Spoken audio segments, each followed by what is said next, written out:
Hi ಎಲ್ರಿಗೂ good morning. ನಾನು ನಿಮ್ಮ ನಿಶ್ಚಿತ. ಸೊ ನಾನು ಮಾರ್ನಿಂಗ್ ಬೆಳಗ್ಗೆ ಬೇಗ ಎದ್ದು ಬಂದಾಗ ಮೋಡ ಕವಿದ ವಾತಾವರಣ ಆಗಿತ್ತು.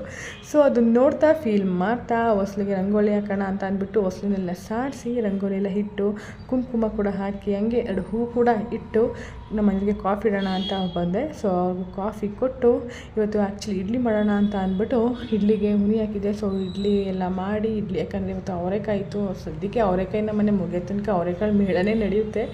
ಸೊ ಅವರೆಕಾಯಿ ಪಲ್ಯ ಮಾಡೋಣ ಅಂತ ಅಂದ್ಬಿಟ್ಟು ಇಡ್ಲಿ ಎಲ್ಲ ಮಾಡಿದ್ದೆ. ಸೊ ಇಡ್ಲಿ ಎಲ್ಲ ಮಾಡಿ ಅದನ್ನು ಬೇಯಕ್ಕಿಡೋಣ ಅಂತ ಅಂದ್ಬಿಟ್ಟು ಬೇಯೋಕ್ಕೆ ಇಟ್ಟು ನೆಕ್ಸ್ಟು ಇಡ್ಲಿ ಕೂಡ ಆಯಿತು. ನಮ್ಮ ಮನೆಯವರಿಗೆ ತಿಂಡಿ ಕೊಡೋಣ ಅಂತ ಅಂದ್ಬಿಟ್ಟು ತಿಂಡಿ ತೊಗೊಂಡೋದೆ. ಸೊ ಉದ್ದಿನ ವಡೆ ಮಾಡಿದ್ದೆ. ಪ್ರಾಪರ್ ಶೇಪ್ ಇರಲಿಲ್ಲ, ಬಟ್ ಪ್ರಾಪರ್ ಟೇಸ್ಟ್ ಇತ್ತು.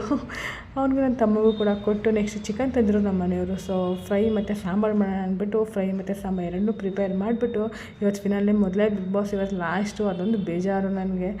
ಸೊ ಬಿಗ್ ಬಾಸ್ ನೋಡ್ತಾ ಕೂತಿದ್ವಿ ನನ್ನ ತಮ್ಮ ನಮ್ಮ ಮನೆಯವರೆಲ್ಲ.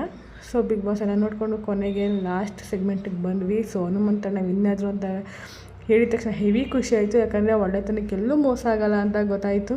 ಸೊ ಅವ್ರದ್ದು ರಿಯಾಕ್ಷನ್ ಮಾತ್ರ ಹೆವಿ ಆಗಿತ್ತು, ಸಖತ್ ಇಷ್ಟ ಆಯಿತು. ಸೊ ಬಿಗ್ ಬಾಸ್ ನೋಡ್ತಾ ಈ ವಿಡಿಯೋನ ನಾನು ಮುಗಿಸ್ದೆ. So finally thank you for watching.